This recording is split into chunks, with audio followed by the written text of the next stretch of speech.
নমস্কার বন্ধুরা, garden of ড্রিমসে আপনাদের সকলকে স্বাগত জানাই। বন্ধুরা, আজকে আবার একটা নতুন ভিডিও নিয়ে আপনাদের সামনে উপস্থিত হয়েছি। বন্ধুরা, আমাদের যে সামনের যে দিনগুলো আসছে সেটা হচ্ছে বন্ধুরা শীতকাল। সেই শীতকালের যে আমরা নতুন যে ভ্যারাইটিস রকমের যে ফুল আমরা পেয়ে থাকি, তারই বন্ধুরা এখন থেকেই তার একটা আঁটোসাঁটো রব বা আঁটোসাঁটো যে একটা তৈরি করার যে প্রসেস, সেই প্রসেস কিন্তু বন্ধুরা অলরেডি শুরু হয়ে গেছে। তা দেখতেই পাচ্ছেন বন্ধুরা, এইটা হচ্ছে বন্ধুরা এই যে গাছগুলো আপনারা দেখলেই অবশ্যই চিনতে পাবেন। সেই যে নতুন যে ফুলের যে সমারোহ, সেই সমারোহর বন্ধু কিন্তু আবার শুরু হয়ে গেছে। এই যে গাছ দেখতে পাচ্ছেন, এই গাছগুলো আপনারা দেখলে নিশ্চয়ই বুঝতে পারছেন এগুলো কিন্তু সব চন্দ্রমল্লিকা গাছের ছোট চারা কিন্তু লাগিয়ে দেওয়া অলরেডি হয়ে গেছে। বন্ধুরা দেখতেই পাচ্ছেন, আপনারা যদি বাড়িতে এখন থেকেই যদি শীতের ফুলের যে যদি মনে করেন যে শীতের ফুল আপনারা তৈরি করবেন, সেক্ষেত্রে কিন্তু এখন থেকেই আপনাদের কিন্তু প্রস্তুতি নিতে হবে যে তাহলে এখন থেকে আপনাদের কিন্তু ছোট চারা কিন্তু লাগানো শুরু করতে হবে। বন্ধুরা আগেই বলবো, আপনারা যদি ছোট এরকম চারা যদি লাগাতে চান, সেক্ষেত্রে বন্ধুরা কড়া রোদ্রে কিন্তু রাখলে হবে না, উপরে কিন্তু এরকম একটা শেডের ব্যবস্থা কিন্তু আপনাদের করতে হবে বা ছাওয়া জায়গায় কিন্তু রাখতে হবে।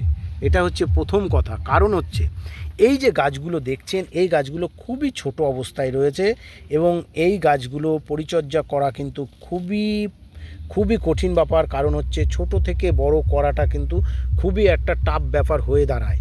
সেক্ষেত্রে বন্ধুরা প্রথম কথা হচ্ছে মাটি সিলেকশন দরকার এবং জলের পরিমাণটাও আপনাদের কিন্তু ঠিকঠাক রাখতে হবে। বিভিন্ন রকম সমস্যা কিন্তু দেখা দেয়।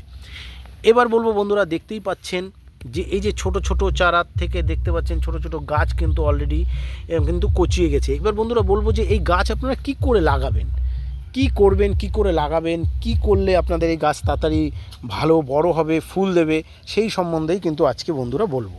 বন্ধুরা প্রথমেই বলবো যে আপনাদের হচ্ছে মাটি কিন্তু ভালো করে সিলেকশন করতে হবে, মাটিটাকে কিন্তু ভালো করে কিন্তু তৈরি করতে হবে। বন্ধুরা এই যে মাটি দেখছেন, আপনাদের একটা দেখায়, এই যে মাটিগুলো দেখছেন বন্ধুরা, আমরা কিন্তু এখানে নর্মাল দোআঁশ মাটি আছে, এখানে আছে গোবর সার, এতে আছে সামান্য নিমখোল, এতে আছে বন্ধুরা ফিউডল পাউডার, যেটা পোকামাকড়ের হাত থেকে কিন্তু রক্ষা পাওয়া যায়। আর আছে দেখতে পাচ্ছেন যে ধানের যে তুষ, সেই ধানের যে সেগুলো কিন্তু এতে বন্ধু দেয়া রয়েছে। এগুলো মিশিয়ে দিয়ে বন্ধুরা আপনারা এরকম ছোট টবে বা ছোট প্যাকেটে কিন্তু আপনাদের যদি বাড়িতে মাদার গাছ থেকে থাকে, তার থেকে কিন্তু আপনারা কেটে কেটে কিন্তু এতে কিন্তু লাগিয়ে দেবেন বন্ধুরা, কেটে কেটে কিন্তু লাগিয়ে দেবেন। এই গাছগুলোর বয়স কিন্তু বন্ধুরা 1 মাস থেকে 1.5 মাসের উপরে হয়ে গেছে। তাহলে আপনারা বুঝতেই পাচ্ছেন এই গাছগুলো কিন্তু প্রথম অবস্থায় অনেক ছোটই ছিল। তাহলে একদম ছোট ছোট এরকম ছোট ছোট কিন্তু আপনারা ভাবে কিন্তু এইগুলো কিন্তু লাগিয়ে দিয়েছে, যে লাগানো হয়ে গেছে। আপনারাও কিন্তু এরকম ছোট ছোট অবস্থায় কিন্তু আপনারা কিন্তু লাগিয়ে দেবেন। এবার লাগিয়ে দেওয়ার পর বন্ধুরা জল কিন্তু আপনারা কিন্তু ছিটিয়ে ছিটিয়ে দেবেন।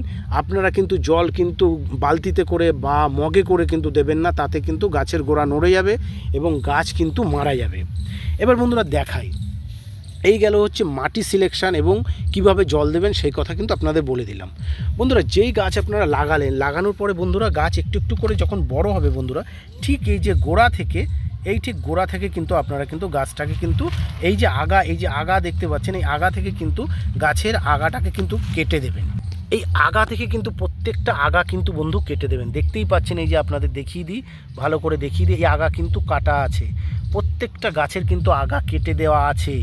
যখন গাছের গোড়া লেগে যাবে তখন কিন্তু বন্ধুরা আপনারা কিন্তু যখন নতুন কচ বেরোবে তখন কিন্তু এই আগা কেটে দেবেন বন্ধুরা। যত আগা কাটবেন, দেখেছেন এই যে আগা কিন্তু কেটে দেওয়া, এই আগা কেটে দেওয়া মানে আবার এখান থেকে নতুন কচ বেরোবে। প্রত্যেকটা কিন্তুই আগা কেটে দেওয়া আছে। এই আগা কেটে দেওয়া মানে আবার কিন্তু নতুনভাবে কিন্তু কচ কিন্তু বেরোবে। তার মানে হচ্ছে গাছ কিন্তু আস্তে আস্তে ঝাঁকড়া হতে শুরু করবে।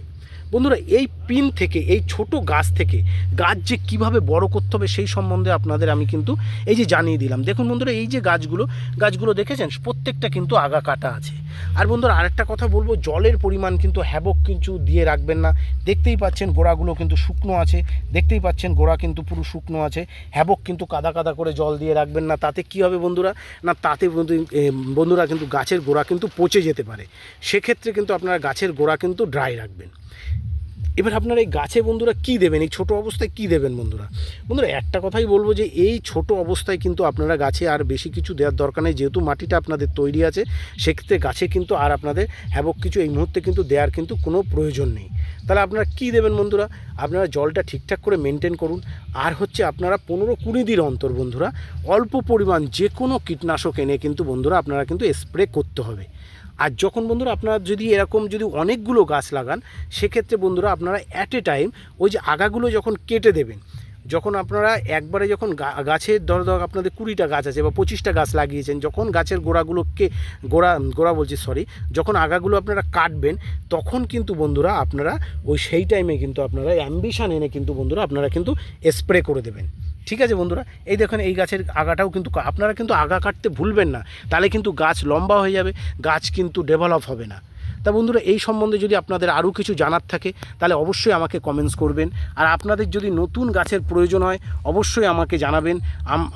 মানে আপনারা কিন্তু আমার কাছ থেকে নতুন যে কোনো ধরনের গাছ কিন্তু আপনারা পেয়ে যাবেন, বা এই ছোটো চারা নেবেন চন্দ্রমল্লিকা তাও পেয়ে যাবেন। নতুন যে গাছ আসছে আপনারা কিন্তু সব শীতের যে ছোট চারা সেই সব কিন্তু গাছ কিন্তু আমার কাছ থেকে কিন্তু আপনারা কিন্তু পেয়ে যাবেন বন্ধুরা। আর আপনাদের যদি এই সম্বন্ধে আরও কিছু জানার থাকে অবশ্যই আমাকে কমেন্টস করে জানাবেন বন্ধুরা। আর আমার এই চ্যানেলকে যদি আপনাদের ভালো লেগে থাকে অবশ্যই বন্ধুরা আমার চ্যানেলকে সাবস্ক্রাইব করে অবশ্যই বেল আইকনে ক্লিক করে দেবেন। থ্যাংক ইউ বন্ধুরা, সবাই ভালো থাকবেন।